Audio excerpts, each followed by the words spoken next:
आज की इस वीडियो के अंदर मैं आप लोगों को HTML में आईडीज़ और क्लासेस के बारे में बताऊंगा। आईडीज़ का मतलब होता है यूनिक आइडेंटिफायर, यानी कि जो आईडी एक एलिमेंट के पास है उस तरह की आईडी किसी दूसरे एलिमेंट के पास नहीं हो सकती। इसी तरह एक एलिमेंट के पास डिफरेंट क्लासेस हो सकती हैं। ये आईडीज़ और क्लासेस का कॉन्सेप्ट जो है ना, बहुत ही कंफ्यूज करने वाले कॉन्सेप्ट में से एक कॉन्सेप्ट है। तो आज हम इसके बारे में बहुत क्लोजली देखेंगे।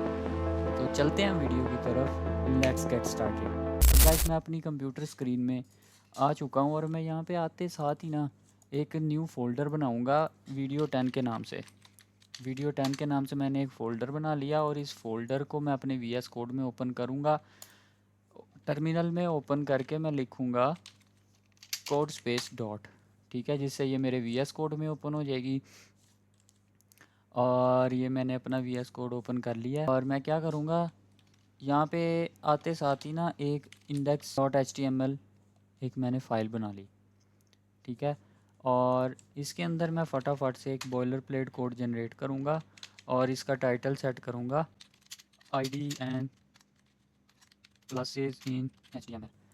ये मैंने इसको टाइटल दे दिया। देखो, गौर से सुनना, एक आईडी यानी यूनिक आइडेंटिफायर, ठीक है। देखो, जैसे फॉर एग्जांपल तुम्हारा जो आधार कार्ड है या तुम्हारा जो शनाख्ती कार्ड है या CNIC कार्ड है, देखो वो सबका यूनिक होता है, सबका अलग अलग होता है। जो मेरा आईडी कार्ड नंबर है या आधार कार्ड नंबर है वो तुम्हारा नहीं हो सकता, और जो तुम्हारा है वो मेरा नहीं हो सकता, या वो किसी तीसरे बंदे का नहीं हो सकता। सबके अलग अलग आधार कार्ड नंबर होते हैं, ठीक है। सेम इसी तरह आईडीज़ होती हैं।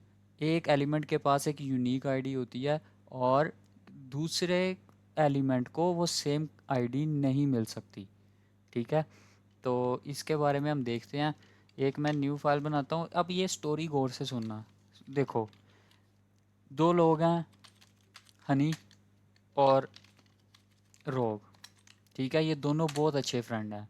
मान लो ये दोनों बहुत अच्छे फ्रेंड हैं, ये सारा कुछ शेयर भी करते हैं, ईच एंड एवरी थिंग एक दूसरे को बताते भी हैं, एक दूसरे के साथ शेयर भी करते हैं। जो हनी है उसका जो आईडी कार्ड नंबर या आधार कार्ड नंबर कह लो वो ये है, ठीक है। और जो रोग है उसका ये है, ठीक है। अब देखो, दोनों का सेम नहीं है, ठीक है। तो सेम इसी तरह आईडीज़ होती हैं HTML के अंदर। आईडीज़ का मतलब होता है एक यूनिक आइडेंटिफायर। देखो, एक एलिमेंट के पास अगर एक आईडी है ना, तो वो किसी दूसरे एलिमेंट के पास सेम नहीं होती। आपके एक वेब पेज में एक यूनिक आईडी होती है, ठीक है, वो हर एलिमेंट के पास नहीं हो सकती। मतलब इसका मतलब सीधा सीधा ये मतलब है कि देखो, अब जो मेरा आधार कार्ड नंबर है या मेरा शनाख्ती कार्ड नंबर है या CNIC नंबर, कुछ भी कह लो, जो मेरा है वो तुम्हारा नहीं है, ठीक है। सबके अलग अलग होते हैं।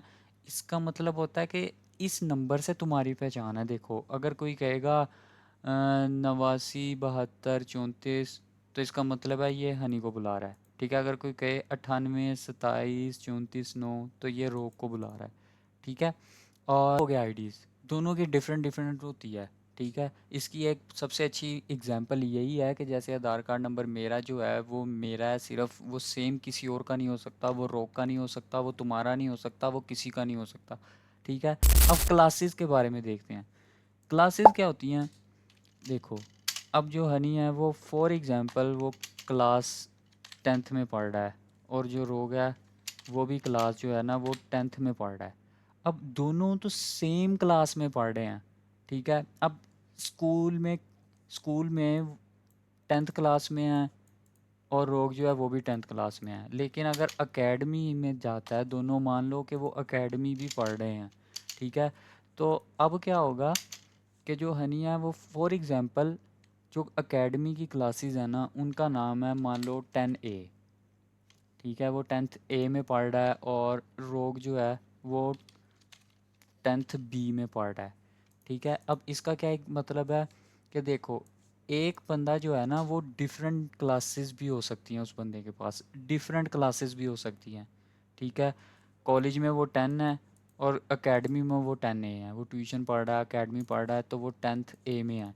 तो इसका मतलब हनी जो है उसके पास दो क्लासेस हैं, एक 10 है और एक 10A है। इसी तरह ही सेम एक एलिमेंट के अंदर डिफरेंट क्लासेस भी हो सकती हैं, ठीक है। फॉर एग्जांपल एक डिव है और डिव के पास क्लास है BG10, ओ बीजी रेड, ठीक है।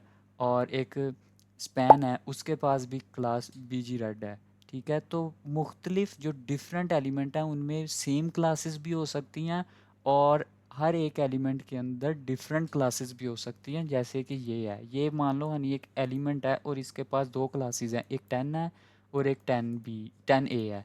इसी तरह रोग समझ लो कि एक एलिमेंट है और इसके पास दो क्लासेस हैं, एक 10 है और एक 10B है, ठीक है। तो इसी तरह एक एलिमेंट के पास डिफरेंट क्लासेस भी हो सकती हैं और हर एलिमेंट के पास सेम क्लासेस भी हो सकती हैं, ठीक है। आई होप गाइस आप लोगों को ये चीज़ समझ आई होगी। इसको मैं सेव नहीं करता, इधर आ जाते हैं।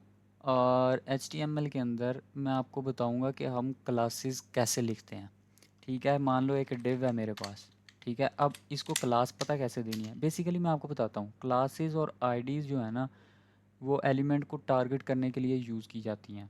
हाँ जी, एलिमेंट जो है ना, कोई भी एलिमेंट है, उसको जब हमने स्टाइल करना है या उसके अंदर कोई फंक्शनैलिटी ऐड करनी है ना, तो हम इन्हीं क्लासेस या आईडी को टारगेट करके हम उसके अंदर कर सकते हैं। अब देखो, इसकी एक और एग्जांपल मैं देता हूँ। मान लो तुम्हारी वेबसाइट के अंदर कोई 10 जगह बटन लगे हुए हैं और तुम एक थीम को फॉलो करते हुए जा रहे हो। मान लो उस बटन का जो कलर है ना, वो पर्पल है। अब तुम चाहते हो कि मेरी पूरी वेबसाइट के अंदर ना पर्पल कलर के बटन हो, ठीक है। तो तुम क्या कर सकते हो, एक क्लास ले सकते हो, ठीक है।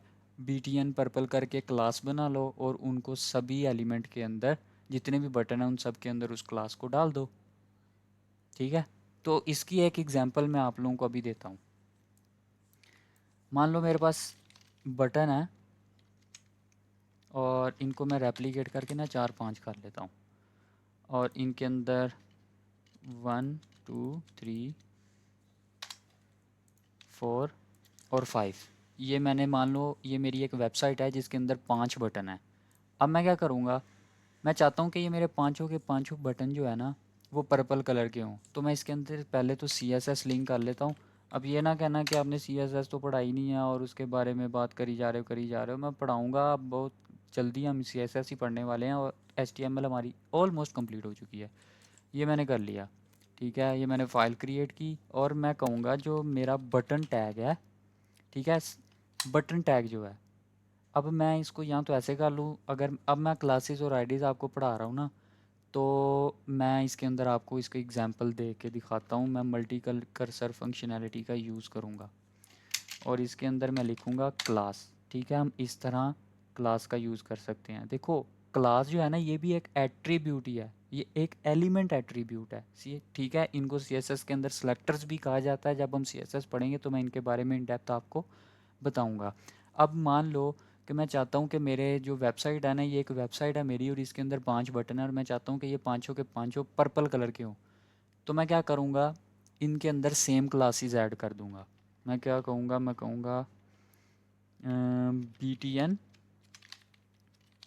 पर्पल, ये मैंने एक क्लास बना ली, ठीक है। अब मैं क्या करूँगा, मैं इस क्लास को अब टारगेट करूँगा और इस क्लास के अंदर जो भी मैं अपने कोड लिखूँगा ना, वो इन सारे बटन पर अप्लाई हो जाएगा। मैं बताता हूँ हम क्लासेस को कैसे रिप्रेजेंट करते हैं CSS के अंदर, डॉट से, ठीक है।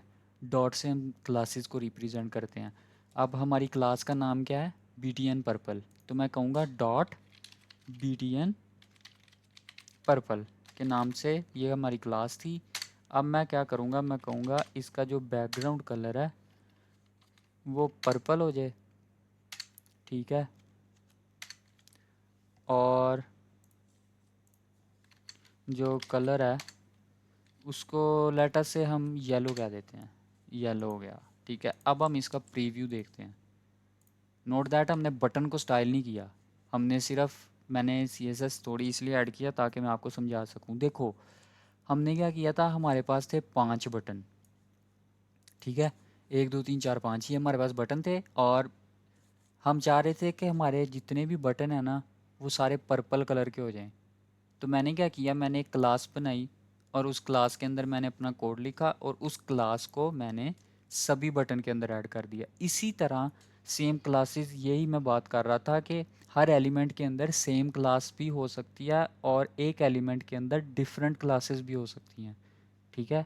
और इस बात का, इस बात को मैं कैसे डिफ़ाइन कर सकता हूँ, मैं बताता हूँ। अब मैं लेटर से मैं कहता हूँ कि येलो कलर की मैंने क्लास बना ली btn1 में, और मैं कहूँगा कि जो मेरी येलो क्लास है, ठीक है, उसके अंदर क्या करो, बैकग्राउंड को क्या देते हैं, बैकग्राउंड मेरा जो है वो येलो कर दो। अब मैंने जैसे ये किया तो देखो पहले बटन का जो है ना बैकग्राउंड वो येलो हो गया। सेम यही बात मैं कर रहा था, ये मल्टीपल क्लासेस हैं। देखो BTN पर्पल एक क्लास है, येलो दूसरी क्लास है। जब हम ज़्यादा क्लासेस ऐड करते हैं ना तो हर क्लास के बाद स्पेस ऐड करके फिर हम दूसरी क्लास लिखते हैं, ठीक है, सेम इसी तरह जैसे मैंने यहाँ पे लिखा है। तो आई होप गाइज आप लोगों को क्लासेस के बारे में समझ आ गई होगी। अब बात करते हैं आईडीज़ की। आईडीज़ को हम कैसे लिख सकते हैं। अब फॉर एग्जांपल मैं चाहता हूँ कि ये जो मेरा फिफ्थ बटन है ना ये राउंडेड हो जाए, ठीक है। तो मैं क्लास के अंदर क्या करूँगा, मैं एक क्लास नहीं दूंगा, हम आईडी की बात कर रहे हैं तो मैं कहूँगा जो इसको मैं आईडी दे देता हूँ, राउंडेड नाम से मैंने एक आईडी दे दी, ठीक है। अब आईडीज़ को सीएसएस में कैसे रिप्रेजेंट किया जाता है, हैश से, ठीक है। हैश डाल के जो हमारी आईडी का नाम है हम वो डाल देंगे, और ब्रैकेट डाल के मैं कहूँगा जो इसका बॉर्डर रेडियस है ना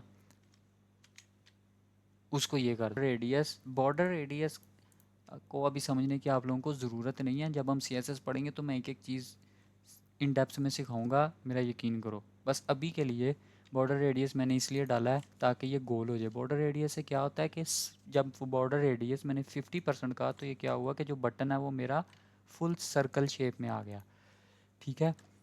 तो ये है, ठीक है। तो आई होप गाइज आप लोगों को आईडीज़ के बारे में भी समझ आ गई होगी। अब मैं एक आपको बताता हूँ कि हम ना देखो देने को तो हम इन सारे बटन्स के अंदर हम ये सेम आईडी दे सकते हैं। देखो ये हमारे पे हम कुछ भी कर सकते हैं, लेकिन इसका तो मकसद ही ख़त्म हो जाएगा ना। आईडी का मतलब क्या है, यूनिक आइडेंटिफायर, ठीक है।